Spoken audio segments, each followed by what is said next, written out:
Hello guys welcome to my channel Pramit vlogs. So ఈరోజు మన vlog వచ్చేసి కెసినో. మనం కెసినోకి వెళ్తున్నాము టెక్సాస్ నుండి అని చెప్పాను. అంటే టెక్సాస్లో కెసినో లేదా అంటే లేదంట, టెక్సాస్లో కెసినో లేదు అంట. సో అది నాకు కూడా ఇప్పుడు తెలిసింది. యూఎస్లో ఒక స్టేట్లో కెసినో లేదు అని అంటే అది టెక్సాస్. సో టెక్సాస్ పక్కనే ఇమీడియట్గా ఒక్లహోమా అని చెప్పేసినట్టుగా వేరే స్టేట్ ఉంది. సో అక్కడ మనకి కెసినో ఉంది. టెక్సాస్లో కెసినో లేకపోవడం వల్ల ఇమీడియట్గా బార్డర్లోనే ఈ కెసినో అనేది ఏర్పాటు చేశారు. సో అది ఇప్పుడు మనం చూడబోతున్నాం. వచ్చేసేయండి. సో మనం హైవే రోడ్ నుండి ఇప్పుడు ఒక్లహోమా స్టేట్లోకి ఎంటర్ అయిపోయాము. ఇప్పుడు మనం ఇమీడియట్గా కెసినోకి వెళ్ళిపోతున్నాము. ఇదే ఆ కెసినో బిల్డింగ్. ఫేమస్ ఏంటి, ఏ మాటలు ఉంటాయి, ఎలా ఉంటుందని చెప్పేసి అన్నట్టుగా మొత్తం వీడియో చివరి వరకు చూడండి, మీకు కంప్లీట్గా అర్థమవుతుంది. సో ఇప్పుడు నేను చూపించే ఈ ఏరియా అంతా కూడా కెసినోదే. సో ఇక్కడ కెసినో అండ్ రిసార్ట్ లాగా జనాలు ఇక్కడ చాలామంది వచ్చి చాలా వెయిటింగ్లో ఉన్నారు. ఈరోజు మిలియనర్ డ్రా అంట. సో అది కూడా ఎలా ఉంటుందనేది చూసేద్దాం, వచ్చేయండి. సో మనం ఇక్కడ పార్కింగ్ చేసారు చూడండి. ఈ వెహికల్స్ అన్నీ కూడా ఇప్పుడు ఆ రిసార్ట్కి, ఇక్కడ పెద్ద పార్కింగ్ స్లాట్ బిల్డింగే ఉంది చూడండి. ఈ పార్కింగ్ స్లాట్ బిల్డింగ్ అంతా కూడా రిసార్ట్ కోసమే. ఇలాంటి పార్కింగ్స్లో జనరల్గా మనకి మాల్స్లో అట్లా కనిపిస్తూ ఉంటాయి. సో పార్కింగ్ ఇంత పెద్దగా ఉందంటే ఇంకా కెసినో ఇంకా దాని లోపల ఇంకెంత పెద్దగా ఉంటుందో. సో మేము ఈ చుట్టూ అంతా తిరిగి వెళ్తున్నాం. ఇదంతా కూడా కెసినో ఏరియానే. ఇక్కడ ఏదో పాపం యాక్సిడెంట్ అయినట్టు ఉంది కార్కి. సో అలా మేము కెసినోకి అయితే ఎంటర్ అవుతున్నాం ఇప్పుడు. చూసారు కదా, పార్కింగ్ బిల్డింగే ఇంత పెద్దగా ఉంది. అంటే జనాలు ఇక్కడికి ఎంతమంది వస్తున్నారు ఏంటి అని చెప్పేసి మనం ఈజీగా ఎక్స్పెక్ట్ చేసుకోవచ్చు. అందులో మిలియనర్ డ్రా అంటే ఇంకెక్కువ మంది వస్తారు. ఈ కెసినో నేమ్ వచ్చేసేసి చాక్టా కెసినో అండ్ రిసార్ట్ అంట. సో ఈ రిసార్ట్లో ఎందుకు అన్నట్టుగా అంటే లోపల బిల్డింగ్ కూడా ఉంటుంది, దాంట్లో స్టే చేయొచ్చు. అండ్ స్టే చేసి మెల్లిగా కెసినో ఆడుకొని ఎప్పటికో కూడా వెళ్ళిపోవచ్చు. అలా పర్ డే అన్నట్టుగా కూడా ఉంటుంది. అండ్ మెంబర్షిప్ కూడా ఉంటుంది ఈ కెసినోకి. ప్రతి దాంట్లో చాలామంది మెంబర్షిప్ తీసుకుంటారు. ఆ మెంబర్షిప్ వాళ్ళకి రూమ్స్ కొన్నిసార్లు ఫ్రీ ఇస్తారు, కొన్నిసార్లు తక్కువ ప్రైస్ కూడా ఉంటుంది. సో అలా మనం కెసినో లోపలికైతే ఎంటర్ అవుతున్నాం ఇప్పుడు.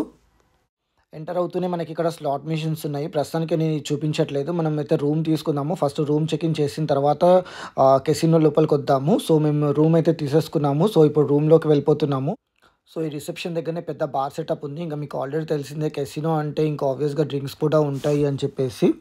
రూమ్ ఎందుకని మీకు అనిపించవచ్చు. జనరల్గా ఏంటంటే జనాలు ఇంకా సాటర్డే లేదా ఫ్రైడే నైట్ వచ్చేసేసి రూమ్స్ తీసేసుకొని ఫ్రైడే సాటర్డే సండే మెల్లిగా అలా వీకెండ్ టైం స్పెండ్ చేసుకొని ఆడుకొని హ్యాపీగా ఏమంటారు సంపాదించుకుంటారు, వదిలించుకునేదంటే వదిలించుకొని ఆ తర్వాత మెల్లిగా ఇంకా రూమ్ చెక్అవుట్ చేసేసి హ్యాపీగా అలా వీకెండ్ స్పెండ్ చేసేసి వెళ్ళిపోతారు. సో అందుకే రూమ్ తీసేసుకుంటారు. సో మేమైతే సాటర్డే నైట్ కోసం ఒంటరిగా తీసుకున్నాము. అంటే కొంచెం చిన్నపిల్లలు ఆయుష్ చిరాయి వాళ్ళు కూడా వచ్చారు కాబట్టి సో వాళ్ళు పడుకునే ఉంటే పడుకుంటారు అని చెప్పేసి అన్నట్టుగా.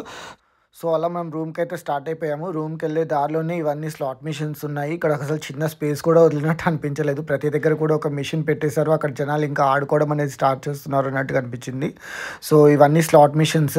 సో ఇంకా వీడియో కంప్లీట్గా చూడండి. అక్కడ నేను ఇంకా చూపిస్తాను అసలు స్లాట్ మిషన్స్ అంటే ఏంటి, ఇంకా ఏమేమి గేమ్స్ ఉంటాయని చెప్పేసి. అంటే మిలియనీర్ డ్రా అని చెప్పాను కదా, అక్కడ చూసారు కదా 3 బోర్డ్స్ ఉన్నాయి. సో అక్కడ మిలియనీర్స్ అన్నట్టుగా అనౌన్స్ చేస్తారు. సో ఇక్కడ బార్ సెటప్ అండ్ లోపల రెస్టారెంట్స్ అండ్ కంప్లీట్గా పెద్దగానే ఉంది. చాలా అంటే చాలా పెద్దగా ఉంది కెసినో. మీకు ఆల్రెడీ బయట నుంచే బిల్డింగ్ చూసారు కదా ఎంత పెద్దగా ఉంటుందని చెప్పేసినట్టుగా. ఇంకా ఇక్కడ జనాలు తాగేది ఉంటే తాగేసేసి ఆడుకునేది ఉంటే ఆడుకుంటూ ఉంటారు. ఎక్కడ చూసినా ఒక మిషన్ సెటప్ అయితే కంప్లీట్గా ఉంది. ఇది ఎంత పెద్దగా ఉందంటే మధ్యలో ఇక్కడ పెద్ద మ్యాప్ అనేది కూడా చూపిస్తున్నారు. మ్యాప్ డిస్ప్లే అనేది, అంటే మనం ఇక్కడ ఉన్నామంటే ఇంకా ఇంత పెద్ద ఏరియా కంప్లీట్గా ఇది. So A winner will be soon at, ఆ విన్నర్ మనం కూడా అవ్వచ్చు అన్నట్టుగా. సో మనం అయ్యామో లేదనేది మీరు వీడియో చివరి వరకు చూడండి, మీకు తెలుస్తుంది. ఇక్కడ ఓన్లీ ఫుడ్ మాత్రమే కాదు, షాపింగ్ స్టోర్స్ కూడా ఉన్నాయి. సో ఎంచక్క షాపింగ్ కూడా చేసుకోవచ్చు, కాకపోతే కాస్ట్ ఎక్కువ ఉంటుందంట. సో అలా మనం రూమ్లోకి అయితే ఎంటర్ అయిపోతున్నాము. సో ఇవన్నీ కూడా రూమ్స్, హోటల్ రూమ్స్ లాగానే ఉన్నాయి కదా. సో పెద్దగా ఉంది రూమ్ కూడా చాలా. సో మేము తీసుకున్న రూము.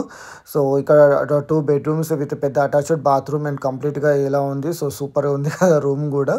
సో హ్యాపీగా రెస్ట్ కూడా తీసుకోవచ్చు, ఫుల్గా ఆడుకొని పడుకోవచ్చు కూడా. సో రూమ్ దగ్గర నుండి ఇది బయట వ్యూ కంప్లీట్గా. మనం ఇప్పుడు వచ్చిన దారి, మేము వచ్చేవరకు ఆల్రెడీ ఈవినింగ్ అయిపోయింది. సో ఇదంతా పార్కింగ్ స్లాట్ ఇందాక చూపించాను కదా. ఇది కాకుండానే ఇంకా లోపల పెద్ద పార్కింగ్ స్లాట్ అనేది ఉంది. సో ఇప్పుడు మేము కెసినోకి ఎంటర్ అయిపోయాము. సో ఇవన్నీ slot machines. So first game వచ్చేసి స్లాట్ మిషన్స్ అన్నట్టు. ఇక్కడ మనీ ఎంత వస్తాయో అంత పోతాయి కూడా. సో జాగ్రత్తగానే ఆడుకుంటూ ఉండాలి. చూస్తే కంప్యూటర్ గేమ్ లాగా అనిపిస్తుంది కదా. సో ఈ స్లాట్ మిషన్స్లో ఏంటంటే రీల్స్ లాగా ఉంటాయి, డిఫరెంట్ సింబల్స్ ఉంటాయి. మనం అక్కడ స్పిన్ బటన్ నొక్కగానే అవన్నీ ప్యారల్గా వచ్చి ఒక చోట ఉంటాయి అన్నట్టుగా. సో అయితే మనం గెలుస్తాము లేదంటే ఓడిపోతాము అన్నట్టుగా ఉంటాయి. సో ఇక్కడ మనకి డ్రింక్స్ మిషన్ కూడా ఉంటాయి, కూల్ డ్రింక్స్ మాత్రమే. సో ఎంతైనా తాగొచ్చు, రాత్రంతా కూడా తాగొచ్చు అన్నట్టుగా. సో ఏటీఎం మిషన్స్ కూడా ఉంటాయి, మనీ విత్డ్రా చేసేసుకొని ఆడుకోవచ్చు. ఇక్కడ కార్డ్స్ అలౌడ్ లేదు, ఓన్లీ మనీతో మాత్రమే ఆడుకోవాలి. సో అందుకే ఏటీఎం మిషన్స్ ఉంటాయి. సో ఇప్పుడు నేను మీకు చూపించే మెషిన్ ఇక్కడ వచ్చేసి roulette machine, at the same time black jack poker machines. ఇక్కడ మనం మెషిన్స్ త్రూ ఆడుకోవచ్చు, లేదు అని అంటే కనుక సపరేట్గా ఒక టేబుల్ పైన కూర్చుంటే అక్కడ ఒకరు మనకి ఆడిపిస్తూ ఉంటారు. సో అలా కూడా ఆడుకోవచ్చు. ఇక్కడ చూసారు కదా, ఒక మనిషి ఉన్న తను వచ్చేసి ఆ బాల్ని ఆ మెషిన్లోకి త్రో చేస్తుంది. సింబల్ దగ్గర అయితే ఆగుతుందో ఆ సింబల్ ఒకవేళ వస్తే కనుక మనం గెలిచినట్టు, మనకు డబ్బులు వస్తాయి. లేదు అని అంటే కనుక లేదు, మన డబ్బులు పోయినట్టే. అంటే నెంబర్ పైన ఆగుతూ ఉంటుంది ఒక బాల్. సేమ్ మనకి ఇది నేను రాజమండ్రిలో చూసినప్పుడు మనకు ఒక గ్యాంబ్లింగ్ నడుస్తూ ఉంటుంది మనకి కోళ్ళ పందాలతో పాటు. సేమ్ అలాగే ఉంటాయి ఈ ఆటలు కూడా. కాకపోతే కార్డ్స్ ఆటలు అంటే లైక్ పోకర్, బ్లాక్ జాక్ అంటే కార్డ్స్ బాగా తెలిసిన వాళ్ళకి ఈ గేమ్స్ తెలుస్తాయి కదా, సో వాళ్ళు కూడా ఆడుతూ ఉంటారు. సో అవి కూడా ఒక టేబుల్ పైన కూర్చొని ఇంకా బ్లాక్ జాక్, పోకర్ కూడా ఆడుతూ ఉంటారు. ఇది రోలెట్ మెషిన్ చూసారు కదా. సో ఆ నంబర్స్ పైన బాల్ ఆగితే ఆ నెంబర్ పైన వస్తే విన్ అవుతున్నట్టు, లేదంటే లేదు అన్నట్టు. అంటే కలర్స్ పైన కూడా డిపెండెంట్ అయి ఉంటూ ఉంటుంది. అండ్ ఇక్కడ బ్లాక్ జాక్ అనే గేమ్ కూడా ఉంది. సో అది కార్డ్స్ రిలేటెడ్ గేమ్. సో నాకైతే పెద్ద కార్డ్స్ రాదు కాబట్టి సో అంతేమి కనిపించలేదు. సో ఇక్కడ మీరు ఇంతగా చూపించాను కదా, సో మొత్తానికి బఫెట్ కూడా ఉంది. ఇక్కడ జనాలు చూడండి బఫెట్ కోసం వెయిట్ చేస్తున్నారు. ఆడి మధ్యలో డిన్నర్ చేయడము, లంచ్ చేయడం కోసం ఒక పెద్ద బఫెట్ రెస్టారెంటే ఉంది. సో బయట నుంచి చూసినప్పుడే ఎక్స్పెక్ట్ చేసుకోవచ్చు ఇంత పెద్ద బిల్డింగ్లో ఇంకా ఉండడానికి రూమ్స్ అండ్ తినడానికి రెస్టారెంట్స్, తాగడానికి bars, at the same time ఆడుకోవడానికి. సో అలా అందుకే రిసార్ట్ కూడా అన్నారు. సో స్పెషల్గా ఇక్కడ వచ్చి కంప్లీట్గా టైం స్పెండ్ చేసి ఇంకెళ్తారు. విన్నర్ అయితే అనౌన్స్ చేశారు. మన తెలుగు వాళ్ళే ఎవరో గెలిచారంట. ఒకళ్ళు మిలియనీర్ అయిపోయారు. ఆ మిలియనీర్ స్పెషల్గా మన ఇండియన్, అందులో స్పెషల్గా తెలుగు వాళ్ళు. ఇంకా సూపర్ కదా. మీకు ఈ వీడియో నచ్చిందని అనుకుంటున్నాను. నచ్చితే కనుక లైక్ చేయండి, అలాగే సబ్స్క్రైబ్ చేసుకోండి మరిన్ని వీడియోస్ కోసము. సో అలా మన కెసినో టూర్ అయితే కంప్లీట్ అయిపోయింది. సో అలా మేము ఇంకా సాటర్డే నైట్ కంప్లీట్ చేసుకొని ఇంకా మార్నింగ్ వెళ్ళిపోతున్నాము. వీళ్ళందరూ కూడా మార్నింగ్ వెళ్ళిపోయే వాళ్ళే. Thank you for watching.